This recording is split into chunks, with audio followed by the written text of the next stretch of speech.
Welcome to Great Loop Radio, brought to you by America's Great Loop Cruisers Association. We're dedicated to sharing Great Loop information and inspiration with those actively cruising, planning for, or dreaming about a Great Loop adventure. I'm Kim Russo. I'm the director of AGLCA.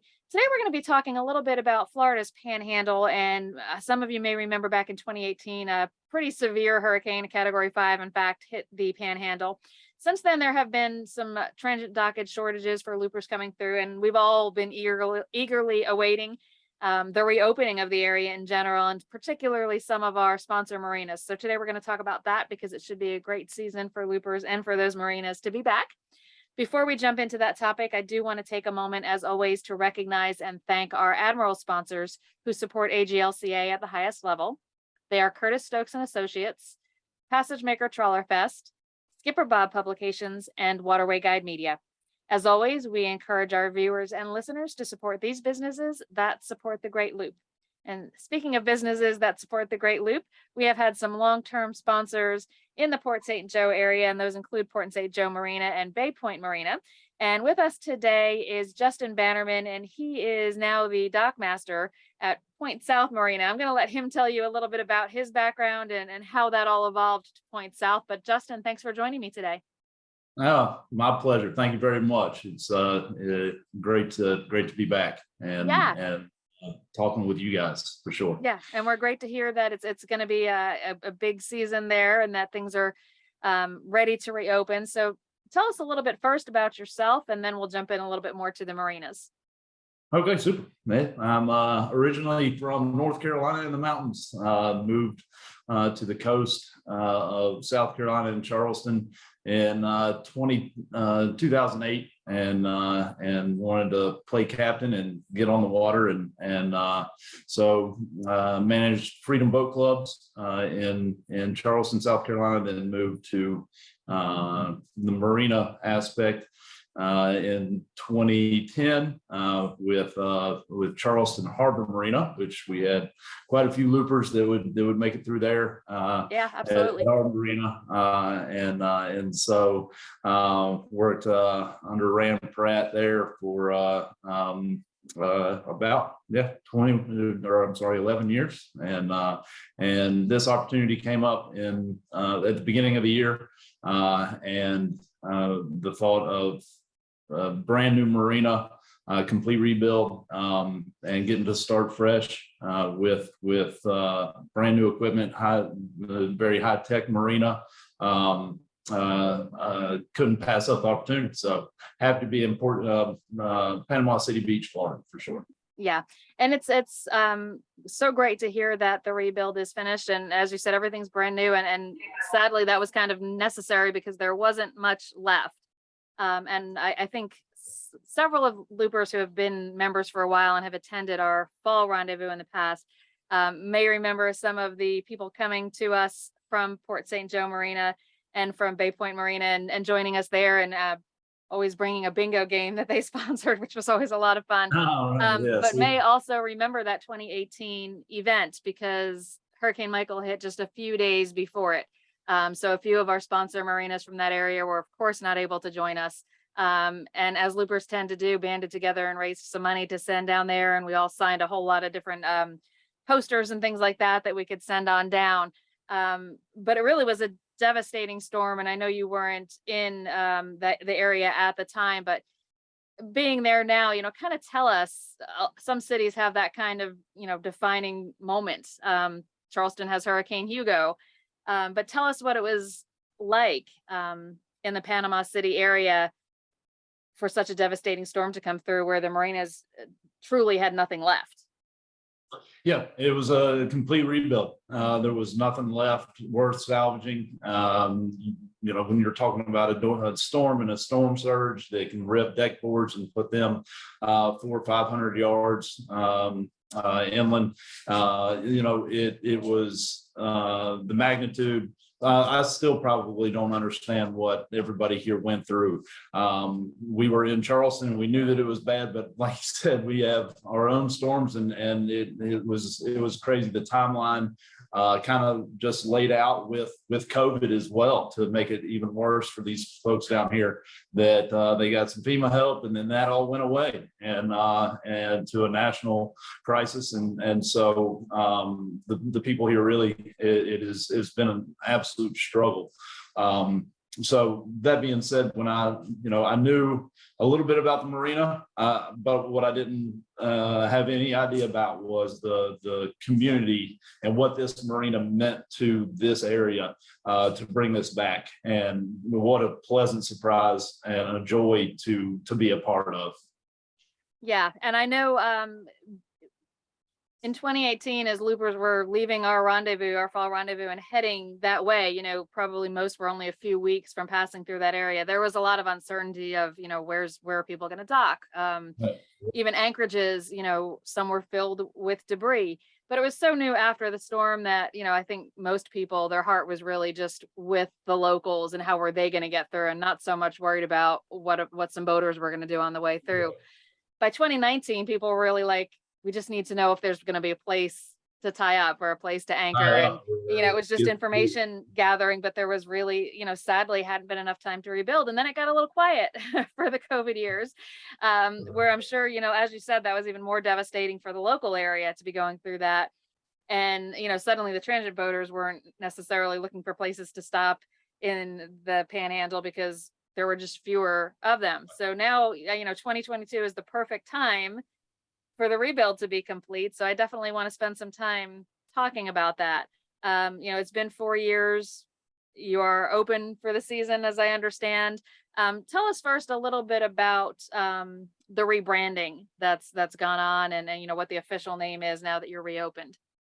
Sure. We are officially Point South Marina-Bay Point, and that will also include Port St. Joe. So Point South at Port St. Joe as well. So the St. Joe company has done a fantastic job of branding their other ventures as far as their resorts and their golf courses. And so they wanted to bring that kind of umbrella, all-inclusive brand to the marinas as well, with these two and future endeavors with marinas as well. So so it is Point South Marina-Bay Point. Okay. So tell us a little bit about what the rebuild was like. Was it a 4-year process, or were there some starts and stops in there because of COVID? Or I'm sure it took a little while really for the project to even get started after the devastation of Hurricane Michael. So tell us a little bit about how that went. What was the timeline and to get to this point?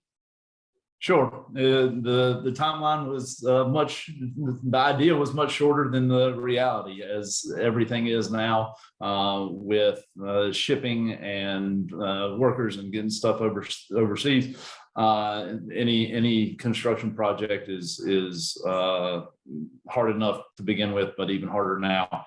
And so our plan was to be open January 1. Obviously that didn't happen, but we took our time, got it right, and the rebuild is fantastic. Many of the loopers may remember Daniel Fussell, that was me before me, and is still involved with St. Joe. But I know he was very involved with the loopers, and so Daniel was the biggest player in the rebuild process. He had been here for 15 years working at this marina, and so knew exactly what he was looking for when the opportunity came to be able to build it exactly to that spec. So what we boast the most about with the rebuild is most marinas are built 25, 30 years ago to boats that were built 25, 30 years ago. And now, as everybody's aware, boats are much beamier now and have trouble getting into slips that were built for much narrower boats back then.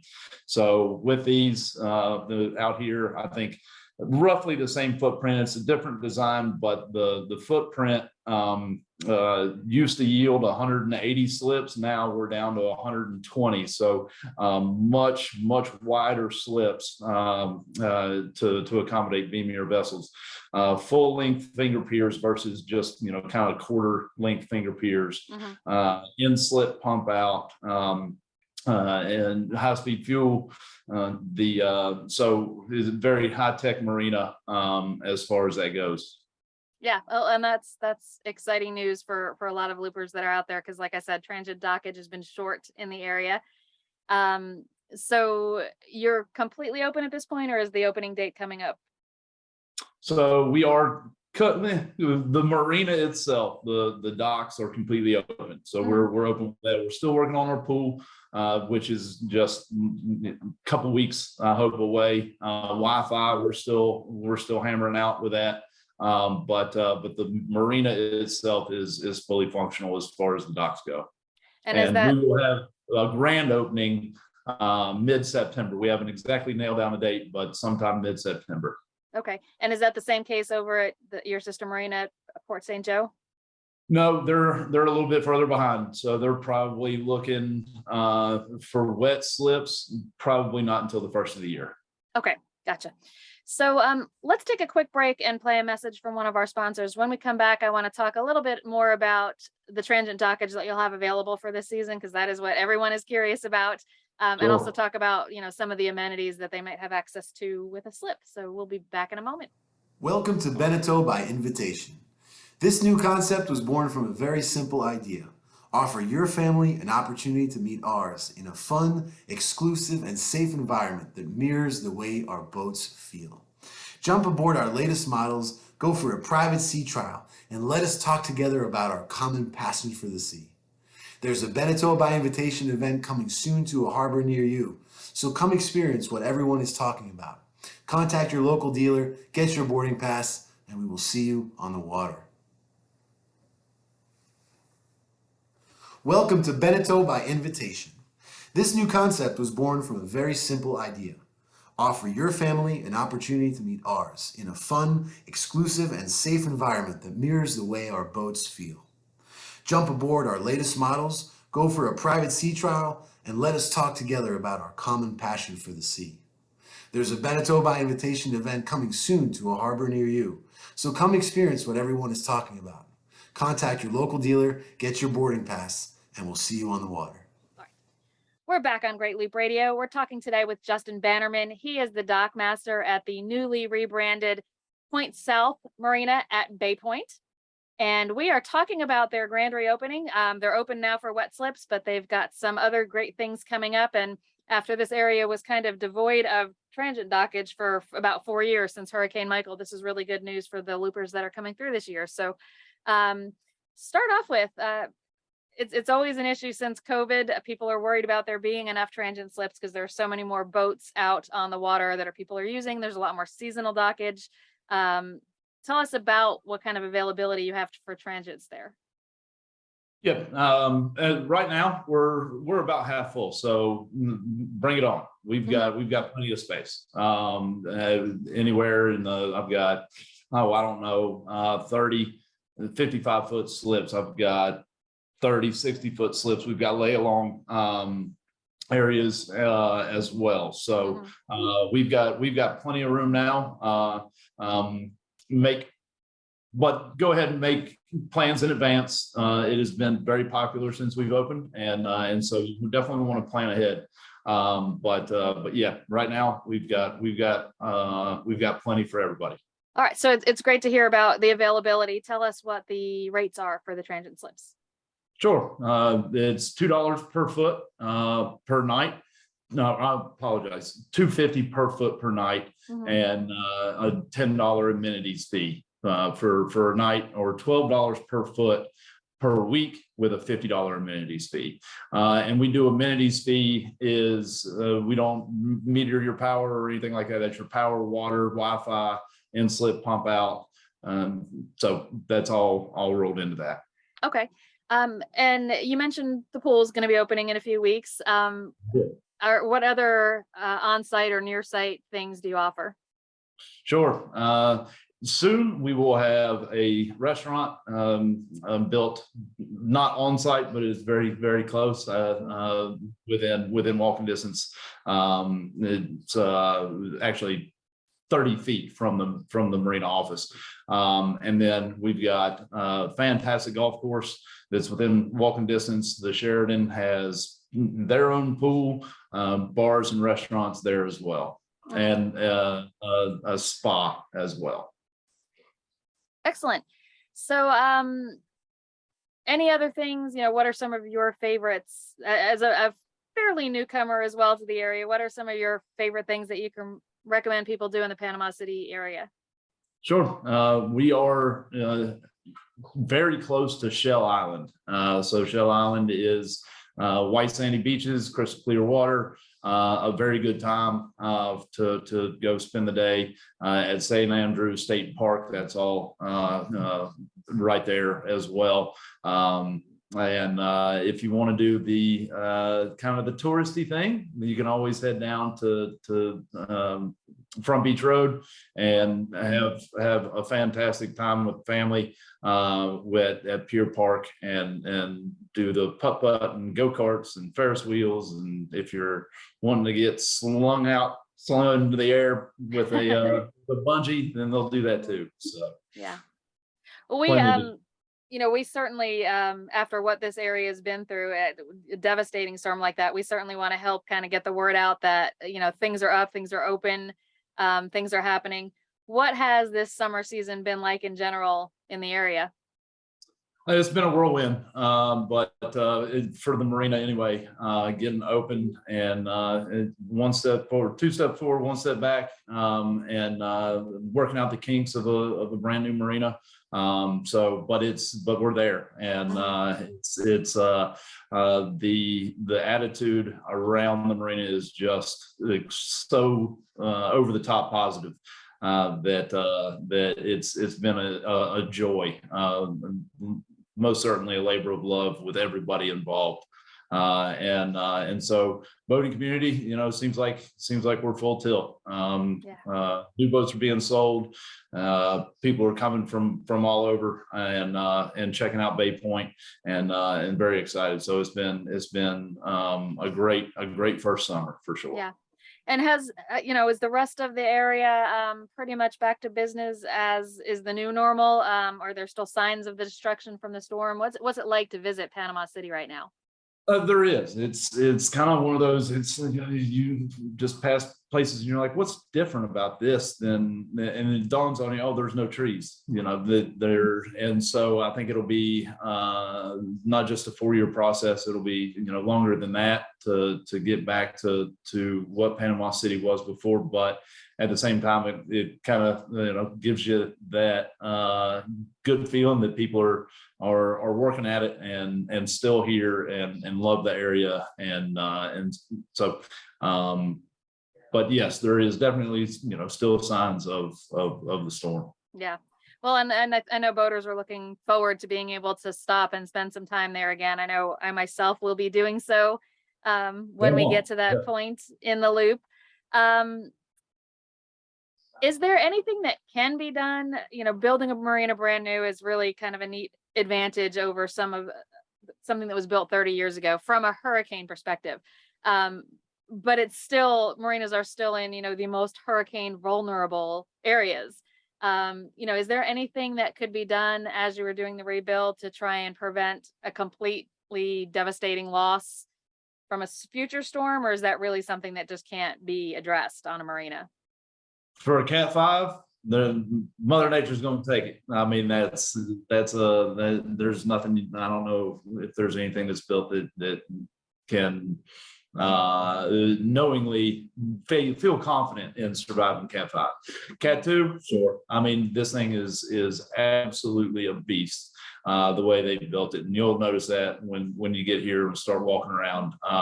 But the best thing to do is just be prepared as far as, do we get boats out of slips and protect the marina, or do you leave them in there? And that's always a judgment call. That's a tough one Because always. as any major storm, nobody was expecting Katrina to turn into what it was. Nobody expected Michael to do, what it was, and does it stay the course that it's going? So many factors are in that you can't guarantee anything. You just hope for the best and do what you can. Yeah, and loopers generally have the luxury of not being in hurricane belt during storm season. So, most won't hit the Gulf until November-ish, which is still part of hurricane season, but certainly the peak of it has passed at that point. Right. But for the marinas we all love and depend on, who can't pick up and move out of the hurricane season, it's devastating. And for people who are listening or watching who don't remember Hurricane Michael, because maybe you weren't in the area, but it really was one of those unforgettable storms. If you were anywhere near there or knew somebody near there, it did come ashore as a Category 5 at Mexico Beach, I think was the point it came ashore. How far is that from Panama City? 45-minute drive.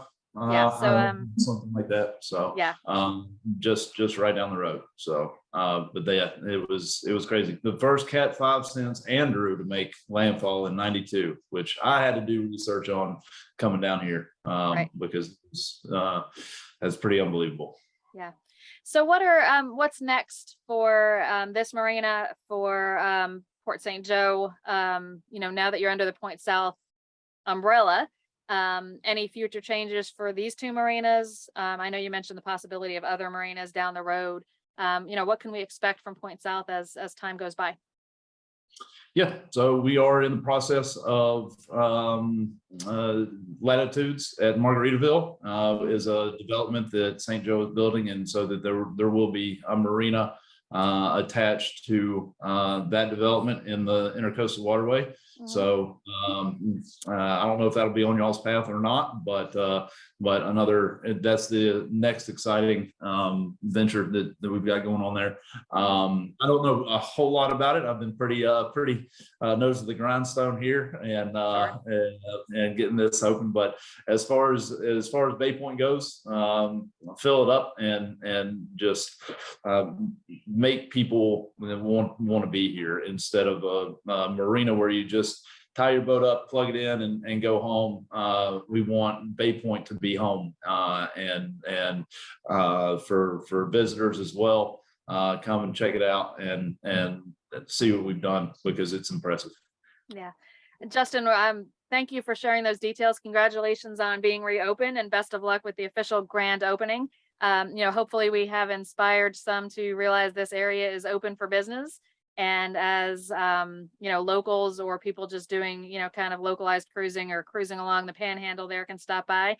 But in the next couple of months, loopers will be headed that way. And like I said, we just want them to know that this area is open for business. And of course, coming back from that storm needs your business. So we hope everyone will stop by and check out the Florida Panhandle and its resurgence and its reopening. And it's a shame that it came to this, but it's lovely that everything's brand new. Certainly would have preferred to get there another way, but it's not too often you have the opportunity to stay at a brand new marina. So congratulations, and thanks for sharing the details with us. You're more than welcome. And loopers do get a discount, and so on fuel dockage as well. So just keep that in mind. I know that was already in place, but we'll continue that. Yeah, and thank you for your long-term sponsorship. We're excited for you to be back, and thank you for the discounts. We certainly love our discounts. So oh yeah, who doesn't? Yeah, absolutely. And to everyone who's watched and listened today, thank you for joining us. We'll be back next week with another episode of Great Loop Radio. Until then, safe cruising.